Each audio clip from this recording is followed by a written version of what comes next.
Hello aspirant, welcome to all of you on crack now पे मैं जय सिंह आप सभी का स्वागत करता हूं। Aspirant mains answer writing series में ये हमारी एसएस के क्वेश्चन को हम देख रहे हैं, जिसमें आप सबका जो सहयोग और आप सबका रिस्पांस काफी अच्छा है। आप अधिक संख्या में हमसे जुड़कर और अपनी जो आंसर राइटिंग है उसको कर रहे हो और अपना रिव्यू ले रहे हो, जिसमें आप देख रहे हो कि आप कहाँ पे गलतियां कर रहे हो, क्या आपको नहीं करना चाहिए और क्या चीज आपको इनपुट करनी चाहिए। बाकी आपकी जो ये तैयारी होती है वह सतत होती है।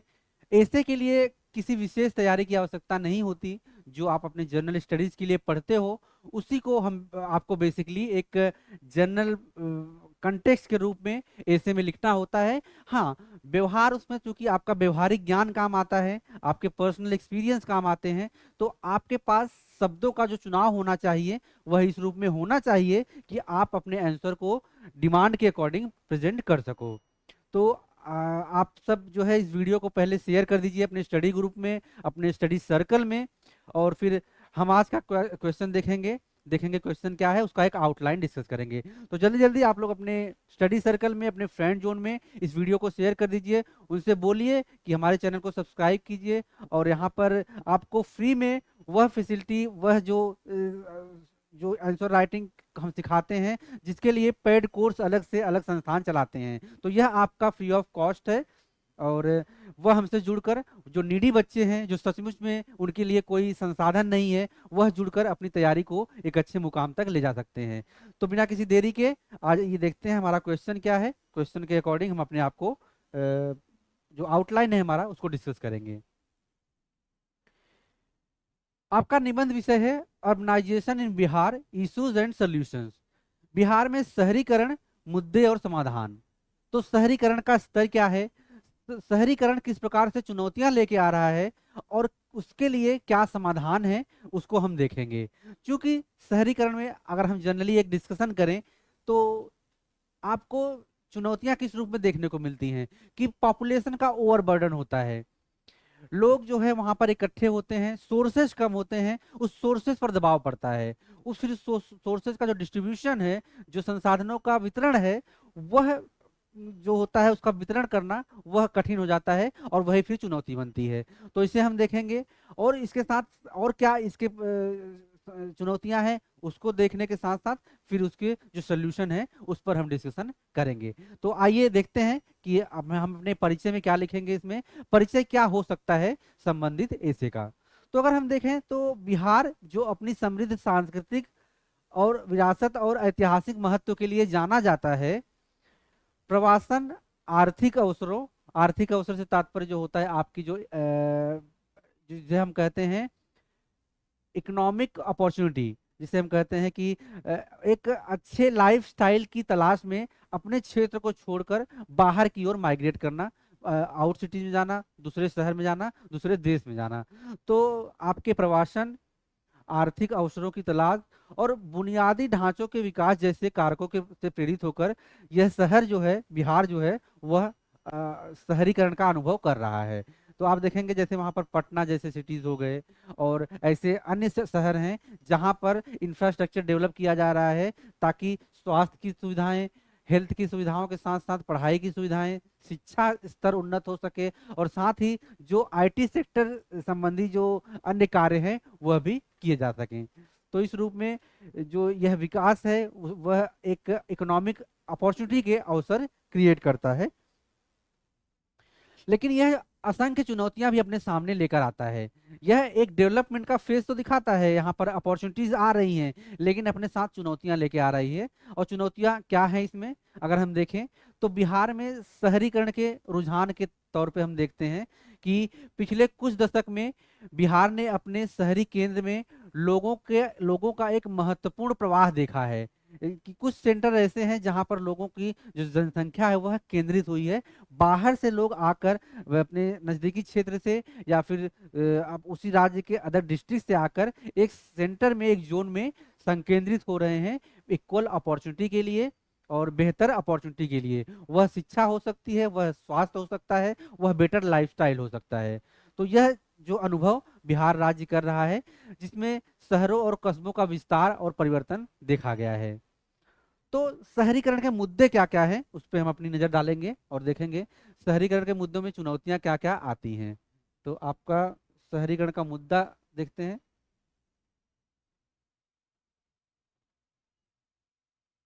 शहरीकरण के मुद्दे। शहरीकरण के मुद्दे में अगर हम जाएं तो बुनियादी ढांचों की कमी यहाँ देखने को मिलती है। खास करके अगर हम बिहार के संदर्भ में बात करें तो यह एक एग्रीकल्चरल सोसाइटी यहाँ से बिलोंग करती है। कृषि क्षेत्र यहाँ पर ज़्यादा अपना एक जो क्षेत्र है वह विस्तारित करता है। तो यहाँ पर जो बुनियादी ढांचे एक इंडस्ट्रियल सेक्टर के लिए, एक शहरीकरण के लिए जो एक विस्तृत आवश्यकता होती है ढांचों की, उसकी कमी देखी जाती है। तो शहरीकरण के मुद्दों में सबसे पहला जो आता है वह आता है बुनियादी ढांचों की कमी। पहली चुनौती आती है बुनियादी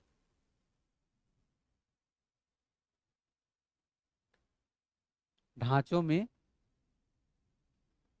कमी या फिर बुनियादी ढांचों की कमी। बेसिक जो इंफ्रास्ट्रक्चर होते हैं वह इंफ्रास्ट्रक्चर प्रभावित होते हैं। तो इसमें आप इस रूप में लिख सकते हैं कि तेजी से हो रहे शहरीकरण के जो आपका तेजी से हो रहे शहरीकरण ने बुनियादी ढांचे का जो विकास है उसको पीछे छोड़ दिया है। जिसमें अगर आप देखेंगे तो यहाँ पर जो आवास हैं, जो जल के लिए आपूर्ति है, स्वच्छता है और परिवहन है तथा सार्वजनिक जो सुविधाएं होनी चाहिए, वह कहीं ना कहीं यहाँ पर पिछड़ापन दिखाई देता है। इसका अनियोजित जो विकास है वह एक असाधारण रूप ले लेता है। अनियोजित विकास आप देखेंगे जो शहरी डेवलपमेंट होता है यहाँ पर वह बेतरतीब तरीके से होता है। उसका कोई प्रॉपर पैटर्न नहीं फिक्स होता। शहर का जो निर्माण किया जाता है बस ऐसे ही वो डेवलप होता चला जाता है। ना तो उससे सड़क की सुविधा होती है, ना तो हेल्थ फैसिलिटीज होती है, और ना ही कोई एजुकेशनल इंस्टीट्यूशन होता है जहां पर बेहतर शिक्षा प्रोवाइड की जा सके।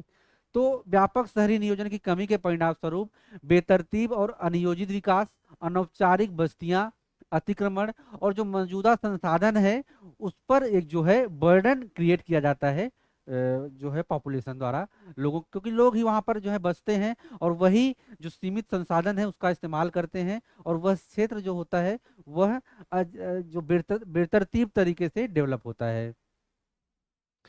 इसमें आपको पर्यावरणीय क्षरण भी देखने को मिलेगा। पर्यावरणीय क्षरण इस रूप में देखने को मिलता है कि लोग आवास के लिए जो पेड़ पौधे हैं उनकी कटाई करते हैं। पर्यावरणीय क्षरण, आवास के लिए पेड़ों पौधों को काटा जाता है। जो फर्टिलाइज जो लैंड है, जो फील्ड है, उसका इस्तेमाल रहने के लिए किया जाता है। तो उत्पादन में भी कमी होती है क्योंकि क्षेत्र कम होता है, और साथ ही जंगल और जमीन काटे जाते हैं ताकि वहां पर एक हैबिटाट बनाया जा सके। तो यह सारी चीजें वहां पर होती हैं। पर्यावरणीय क्षरण क्षरण होता है, वनों की कटाई होती है, अपशिष्ट उत्पादन होता है। इस रूप में यहाँ पे समस्याएं जन्म लेती हैं। और एक चीज देखें, जो मुद्दे यहाँ पर चुनौतियां को रूप धारण करते हैं तो सामाजिक असमानताएं देखने को मिलती हैं। जिसमें शहरीकरण जो है वह सामाजिक असमानताओं, जो एक डिसइक्वलिटी है आपका, वह उसको बढ़ाता है। जिसमें शिक्षा, स्वास्थ्य देखभाल, रोजगार के जो अवसर हैं और बुनियादी जो सेवाएं हैं उसमें पहुंच शामिल है। क्योंकि लोग विभिन्न क्षेत्रों से इकट्ठा होते हैं तो उनका जो एक एस्पिरेशन होता है वह एक अलग तरीके से काम करता है। तो उनके आपसी जो कल्चर होते हैं, कल्चर भी डिफरेंस थोड़ा बहुत हो जाते हैं। क्योंकि यह क्षेत्र बिहार के संदर्भ में हो रहा है तो वहाँ पे थोड़े बहुत आधार पर डिफरेंसेस कल्चर में होते हैं।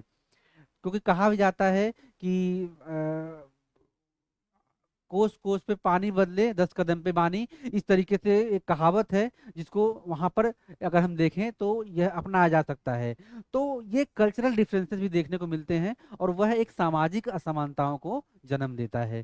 तो एक मुद्दा यह भी है, सामाजिक हम कह सकते हैं, सामाजिक असमानताएं, सामाजिक असमानताएं जो हैं वो जन्म लेती हैं। इसके अलावा शहरी गरीबी और मलिन मलिन बस्तियों का निर्माण होता है। आप देखेंगे जिस प्रकार से लोग आकर वहां पर इकट्ठा होते हैं तो रहने के लिए वह स्लम जो एरिया होता है उसको प्रीफर करते हैं। रीजन इसका होता है कि जो पॉज इलाके हैं वहां पर वह सर्वाइवल के लिए नहीं रह सकते, वहां के रेंट और वहां की जो आवासीय भूमि होती है वह उन्हें रहने के लिए वहां पे इजाजत नहीं देती। तो वो अपने कम्युनिटी में अपने लोगों के बीच स्लम का निर्माण हो जाता है, जहाँ पे ना तो प्रॉपर तरीके से पानी का निकास होता है, ना तो अन्य सुविधाएं जो बेसिक जो हमारी अम्यूनिटीज हैं ह्यूमन बीइंग की वह पूरी हो पाती हैं। तो एक स्लम का निर्माण हो जाता है और शहरी गरीबी जो अर्बन पुअरनेस है उसका डेवलपमेंट होता है इन सब चीजों के कारण। तो यह शहरी मुद्दे हैं, शहरी चुनौतियां हैं जो देखने को मिलती हैं। अगर हम इसके समाधान की बात करें कि क्या हम इसे सोल्यूशन दे सकते हैं, तो सोल्यूशन में आप देखते हैं शहरीकरण के जो चुनौतियां हैं उसके समाधान क्या क्या हो सकते हैं, उस पर एक नजर डाल लेते हैं। शहरीकरण की चुनौतियों के लिए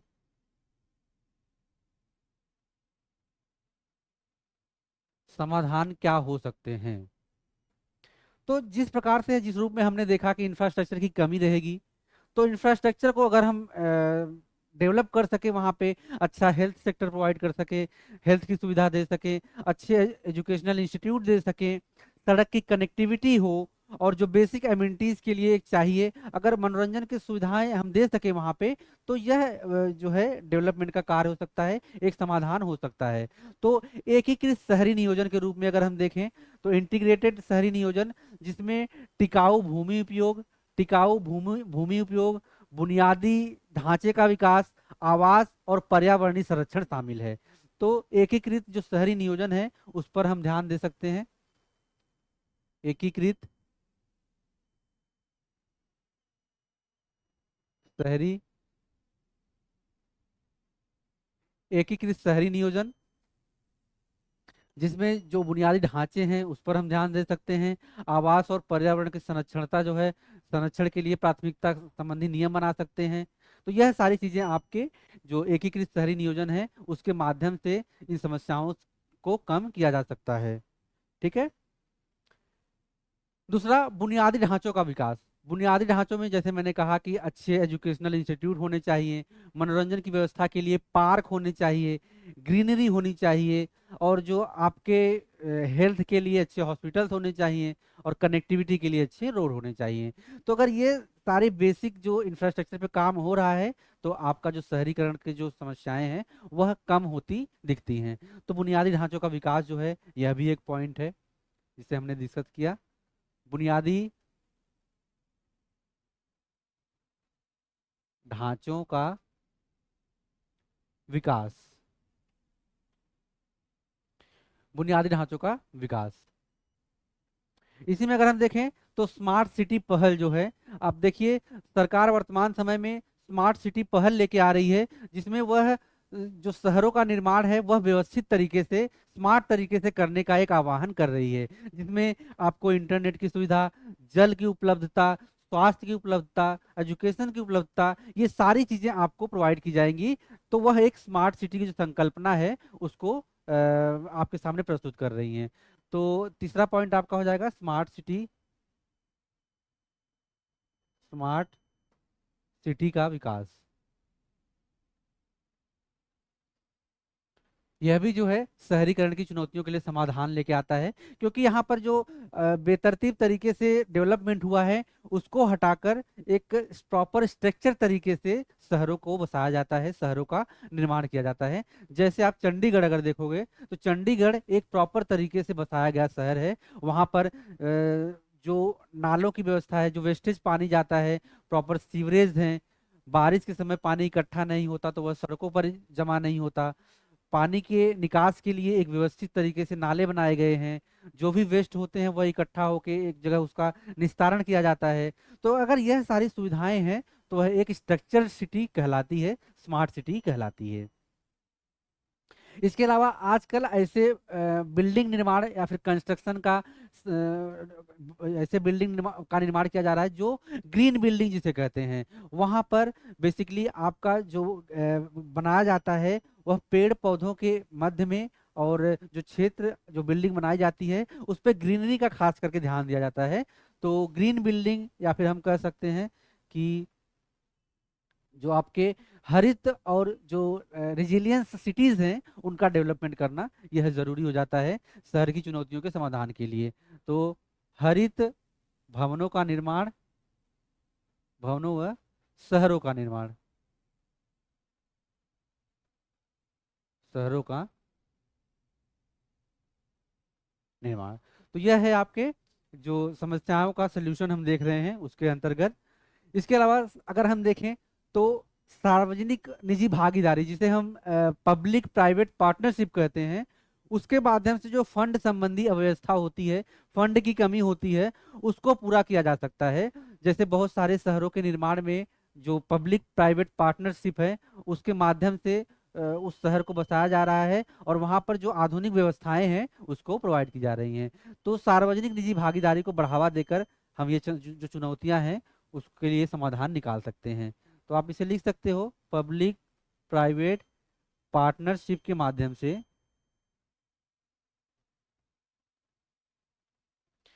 चुनौतियों का समाधान।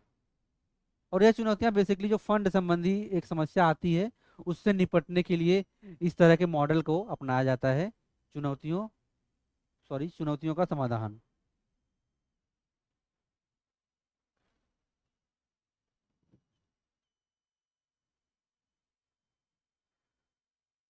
चुनौतियों का समाधान, तो यह इस रूप में हुआ। इसके अलावा हम सामुदायिक जुड़ाव और जागरूकता के माध्यम से भी अपनी एक भूमिका निभा सकते हैं बदलते पर्यावरण में। पर्यावरण की जो चुनौतियां हैं उसको सस्टेन करने के लिए, उसको कम करने के लिए। अब यह जुड़ाव किस रूप में शामिल हो सकता है कि हम जो है जो ग्रीन हाउस गैसेज हैं उसका एमिशन जो है कम मात्रा में करें, ताकि जो पर्यावरण बदलाव हो रहा है, जो नुकसान इंफ्रास्ट्रक्चर को हो रहा है, उस पर एक अलग तरह से फंडिंग की व्यवस्था की जा रही है निपटने के लिए। तो वह डेवलपमेंट के कार्यों में वह फंड इस्तेमाल हो सके, ना कि इन सब चीजों को व्यवस्थित करने में। तो इस रूप में हम कर सकते हैं।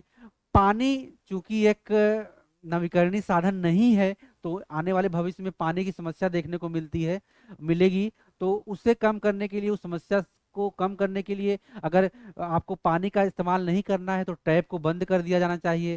सामुदायिक रूप में यह भी एक जुड़ाव हो सकता है कि आप पानी के जो अनयूजुअल यूज हैं उसको पानी को वेस्ट करने से बचें। तो यह भी आपकी एक भूमिका निभा सकती है पर्यावरण चेंजेस को, बदलाव को रोकने में। या फिर शहरीकरण के जो मुद्दे हैं, क्योंकि समस्या शहरों में ज़्यादा देखी जाती है, यूं कहें तो गांव में भी अभी पानी की समस्याएं देखने को मिल रही हैं, क्योंकि जब अनियमित वर्षा हो रही है, पानी का कोई वाटर रिचार्ज लेवल नहीं है, तो समस्याएं हर जगह देखने को मिल रही हैं। लेकिन आने वाले भविष्य में शहरी क्षेत्र इससे ज्यादा प्रभावित होगा। इसी में एक संकल्पना है, आप अगर जानते होंगे, तो जिसे कहते हैं जीरो डे संकल्पना, शून्य दिवस संकल्पना। शून्य दिवस संकल्पना बेसिकली वह संकल्पना है जिसके अंतर्गत यह बताया जा रहा है कि आने वाले, और खास करके जो दक्षिण के देश हैं, खास करके साउथ अफ्रीका हो गया या फिर अफ्रीकन कंट्रीज हो गए, वहां पर पानी की एक नियमित मात्रा उपलब्ध कराई जाती है कि दिन भर में आपको इस्तेमाल करने के लिए पर परिवार 155 लीटर पानी दिया जाएगा। तो आप अज्यूम कीजिए, अगर पानी का इस्तेमाल पर आपका लिमिट लगा दिया जाए, पाबंदी लगा दी जाए, और 155 लीटर में ही आपको दिन भर के सो प्रोवाइड किए जाएं, तो आपका जीवन कितना कठिन हो जाएगा। तो यह समस्या आने वाले दिनों में विश्व के अन्य देशों में भी देखी जा सकती है। तो इसके लिए हमें एक अवेयरनेस होनी चाहिए as a citizenship, as a citizen के रूप में, वह पानी के नुकसान को बचाने को लेकर भी होनी चाहिए, क्योंकि यह संसाधन सभी के लिए जरूरी है। और अगर इस तरह का कोई समस्या देखने को मिलेगा, डे जीरो की संकल्पना भारत में आएगी, तो यह समस्या सभी के लिए उपस्थित होगी और यह एक भयावह स्थिति होगी। तो यह हमारा एक पॉइंट था जिसमें हमने चुनौतियां देखी और शहरीकरण में जो सल्यूशन है उसको देखा, किस प्रकार से इसको सल्यूट हम कर सकते हैं। तो यह सारे पॉइंट थे। इसके अलावा आप पॉलिसीज ऐसी मेकिंग बनाइए, ऐसी पॉलिसी बनाइए जिसमें इन सब मुद्दों का ध्यान रखा जाए, और एक जो दूरदृष्टिता है, दूर को देखने की संकल्पना है, दूर तक देखकर आज की काम किए जाने चाहिए, ताकि फंड संबंधी जो समस्याएं हैं वह भी निश्चित हो सके, उसके माध्यम से आने वाला जो काम है, भविष्य है, वह भी सभी के लिए सतत हो पाए, सस्टेनेबल हो पाए। तो नीतियां इस तरह से बनाई जानी चाहिए, और इसका एक टाइम पर प्रॉपर ट्रैकिंग होनी चाहिए कि किस प्रकार से कहां पर क्या इम्प्लीमेंटेशन होना चाहिए, क्या सुधार होना चाहिए, और लोगों में अवेयरनेस के लिए बेसिक कैंपेन है उसको चलाया जाना चाहिए, ताकि अपनी चेतना के स्तर पर लोग जो हैं वह भी अपना एक कंट्रीब्यूशन दे सकें शहरीकरण में होने वाली समस्याओं से निजात के लिए। तो ये सारा पॉइंट था हमारा, जिसमें हमने समस्याएं देखी अर्बनाइजेशन के, और साथ ही समस्याओं से निपटने के लिए जो सोल्यूशन है उसको देखा। अब आता है आपका यहाँ पे कंक्लूजन। कंक्लूजन में आप लिख सकते हैं कि बिहार में शहरीकरण अवसर और चुनौतियां दोनों प्रस्तुत कर रहा है। तो इसके लिए जो शहरी नियोजन है, बुनियादी ढांचे हैं, और पर्यावरणीय स्थिरता, सामाजिक समावेश और शासन सुधार तथा सामुदायिक जुड़ाव को अगर हम व्यवस्थित कर पाते हैं तो इन सब समस्याओं से निजात पाया जा सकता है। तो ये सारा पॉइंट था बच्चों जिसको हमने देखा। अगर इसमें हम और देखें तो ये हमारा व्हाट्सएप नंबर है, आप इस पे कनेक्ट कर सकते हो हमें। और ये जो ऐसे का प्रोग्राम हमारा चल रहा है ये फ्री ऑफ कॉस्ट है। हमारा एक पेड प्रोग्राम चल रहा है जो कि बहुत सस्ते, बहुत अफोर्डेबल प्राइस में हम मेंस के लिए लेके आते हैं, 499 रुपीज का। और यह आपके 2 मंथ के लिए वैलिडिटी है, जिसमें आपको क्या करना होता है कि आप अपनी तरफ से, चाहे आप तो बीपीएससी के लिए तैयारी कर रहे हो, आप यूपीएससी के लिए तैयारी कर रहे हो, आप यूपीपीसीएस के लिए तैयारी कर रहे हो, या फिर आप किसी भी एग्जाम जो सिविल सर्विसेज सेवाएं हैं उसके लिए तैयारी कर रहे हो, तो अपनी तरफ से अपने स्टेट के डिमांड के अकॉर्डिंग जो क्वेश्चन आपसे पूछे जाते हैं उसको आप लिखिए, लिखकर हमें इस नंबर पर व्हाट्सअप कीजिए 71901301। तो आपका नंबर है 9718901301। इस पर आप हमें उस आंसर को भेजिए, हम आपको उसका रिव्यू देंगे। लेकिन उसके लिए आपको 499 रुपीज, ये हमारा पेड ग्रुप है, तो आप यह ले सकते हैं। यह बहुत ही अफोर्डेबल प्राइस में हमने इसलिए रखा है क्योंकि बच्चों की भारी डिमांड आ रही थी, और हमारे भी अपनी बाध्यताएं हैं कि हम सब चीज़ें फ्री नहीं कर सकते। तो इसके लिए यह बहुत अफोर्डेबल प्राइस में हमने रखा है। ऑफर जो है वह लिमिटेड टाइम के लिए है, फिर इसका जो प्राइस है आपका 999 हो जाएगा। तो जल्दी से आप इस नंबर पर कॉल कीजिए और कनेक्ट होइए, आपको सारी डिटेल वहां बता दी जाएगी। तो तब तक बच्चों आप पढ़ते रहिए, व्यस्त रहिए। आपसे मिलते हैं नए क्लास में नए टॉपिक के साथ, और फिर आपको अपनी क्लास, हम अपनी कक्षा को आगे बढ़ाएंगे। तो पढ़ते रहिए, व्यस्त रहिए, और इस वीडियो को शेयर कर दीजिए, चैनल को सब्सक्राइब कीजिए, ताकि हमारा परिवार बड़ा हो सके, हम अपना विस्तार कर सके आपके सहयोग से। तो थैंक यू सो मच। पढ़ते रहिए, व्यस्त रहिए।